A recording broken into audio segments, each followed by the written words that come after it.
ಬೀದರ್ ಜಿಲ್ಲೆಯ ಬಾಲ್ಕಿ ತಾಲೂಕಿನ ದಲಿತ ಸಂಘರ್ಷ ಸಮಿತಿಗಳ ಒಕ್ಕೂಟ ವತಿಯಿಂದ ಮಾನ್ಯ ತಹಶೀಲ್ದಾರ್ ಅವರ ಮುಖಾಂತರ ಕರ್ನಾಟಕದ ಘನವಿತ್ತ ರಾಜ್ಯಪಾಲರವರಿಗೆ ಕೇಂದ್ರದ ಗೃಹ ಮಂತ್ರಿಗಳಾದ ಅಮಿತ್ ಶಾ ಅವರ ವಿರುದ್ಧ ದಿನಾಂಕ 26/12/2024ರಂದು ಬಾಲ್ಕಿ ಪಟ್ಟಣದ ಡಾ ಬಾಬಾ ಸಾಹೇಬ್ ಅಂಬೇಡ್ಕರ್ ಅವರ ಮೂರ್ತಿಗೆ ಪೂಜೆಯನ್ನು ಸಲ್ಲಿಸಿ ನೇರವಾಗಿ ಮಹಾತ್ಮ ಗಾಂಧಿ ವೃತ್ತದಿಂದ ಮಹಾತ್ಮ ಬಸವೇಶ್ವರ ವೃತ್ತದ ಮೂಲಕ ತಹಶೀಲ್ದಾರ್ ಕಾರ್ಯಾಲಯಕ್ಕೆ ತಲುಪಿ ಸಾವಿರಾರು ಸಂಖ್ಯೆಯಲ್ಲಿ ಹಲಗೆ ತಮಟೆ ಬಾರಿಸಿದ ಕೇಂದ್ರ ಗೃಹ ಮಂತ್ರಿ ಅಮಿತ್ ಶಾ ವಿರುದ್ಧ ಜೈಕಾರ ಹಾಕ್ತಾ ಬಂದಿರ್ತಾರೆ. ಸಂವಿಧಾನ ಶಿಲ್ಪಿ ಡಾ ಬಾಬಾ ಸಾಹೇಬ್ ಅಂಬೇಡ್ಕರ್ ಅವರು ದೇಶಕ್ಕೆ ಹಾಗೂ ವಿಶ್ವಕ್ಕೆ ಹೊಸ ದಿಕ್ಕನ್ನು ತೋರಿಸುವವರು.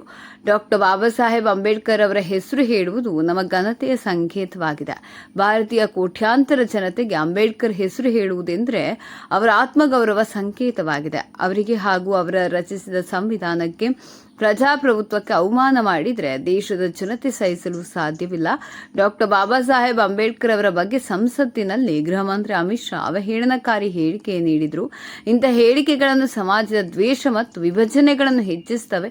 ಡಾ ಬಾಬಾ ಸಾಹೇಬ್ ಅಂಬೇಡ್ಕರ್ ಅವರನ್ನು ಅನುಸರಿಸುವ ಪ್ರಜೆಗಳ ಭಾವನೆಗಳಿಗೆ ಧಕ್ಕೆ ಆಗ್ತದೆ.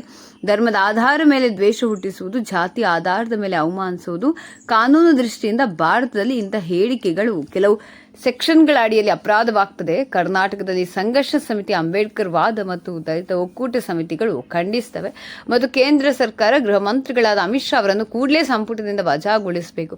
ದೇಶದ ಜನಕ್ಕೆ ಕ್ಷಮೆ ಕೇಳಬೇಕೆಂದು ಈ ಪ್ರತಿಭಟನೆ ರ್ಯಾಲಿ ಮುಖಾಂತರ ಮಾನ್ಯ ಗೌರವಾನ್ವಿತ ರಾಜ್ಯಪಾಲರಿಗೆ ಮನವಿ ಪತ್ರ ಸಲ್ಲಿಸಿರ್ತಾರೆ. ಈ ಪ್ರತಿಭಟನೆಯಲ್ಲಿ ಪ್ರಮುಖರಾದ ಗಾಳೆಪ್ಪ ಮೈಲೂರ್, ತಾಲೂಕು ಪ್ರಧಾನ ಸಂಚಾಲಕರು ಬಾಲ್ಕಿ, ವಿಲಾಸ್ ಎ ಮೋರೆ, ತಾಲೂಕು ಸಂಚಾಲಕರು ಬಾಲ್ಕಿ, ರಮೇಶ್ ಬೆಲ್ದಾರ್, ತಾಲೂಕು ಸಂಚಾಲಕರು ಬಾಲ್ಕಿ, ವಿಶ್ವನಾಥ್ ಮೋರೆ ಅಧ್ಯಕ್ಷರು ಭಾರತೀಯ ಬೌದ್ಧ ಮಹಾಸಭಾ ಬಾಲ್ಕಿ, ಲವಕುಶ್ ಕಾಂಬಳೆ ಉಪಾಧ್ಯಕ್ಷರು ಭಾರತೀಯ ಬೌದ್ಧ ಮಹಾಸಭಾ, ವೈದ್ಯನಾಥ ಧರಂಪಾಲ್ ತಾಲೂಕು ಸಂಘಟನಾ ಸಂಚಾಲಕರು ಬಾಲ್ಕಿ, ಅಶೋಕ್ ಗಾಯಕ್ವಾಡ್ ಜಿಲ್ಲಾ ಸಂಘಟನಾ ಸಂಚಾಲಕರು ಬೀದರ್, ಶಿವಕುಮಾರ್ ಮೇತ್ರೆ ತಾಲೂಕು ಸಂಚಾಲಕರು ಬಾಲ್ಕಿ, ಸುರೇಶ್ ಮೋರೆ ಅಧ್ಯಕ್ಷರು ಛಲವಾದಿ ಮಹಾಸಭಾ ಬಾಲ್ಕಿ, ವಿಜಯ್ ಕುಮಾರ್ ಮೋರೆ ಸಮಾಜದ ಮುಖಂಡರು ಬಾಲ್ಕಿ, ಸಂಜಯ್ ಕುಮಾರ್ ಕಾಂಬಳೆ ತಾಲೂಕು ಸಂಘಟನಾ ಸಂಚಾಲಕರು ಬಾಲ್ಕಿ, ಸಿದ್ಧಾರ್ಥ ಪ್ಯಾಗೆ ಅಧ್ಯಕ್ಷರು ಭೀಮಾರ್ಮಿ ಬಾಲ್ಕಿ, ಜಗನ್ನಾಥ್ ಮೇಠಾರೆ ದಲಿತ ಮುಖಂಡರು ಬಾಲ್ಕಿ ಇನ್ನಿತರರು ಹಾಗೂ ಸಾವಿರಾರು ಸಂಖ್ಯೆಯಲ್ಲಿ ಈ ಪ್ರತಿಭಟನಾ ರ್ಯಾಲಿಯಲ್ಲಿ ಭಾಗವಹಿಸಿದರು.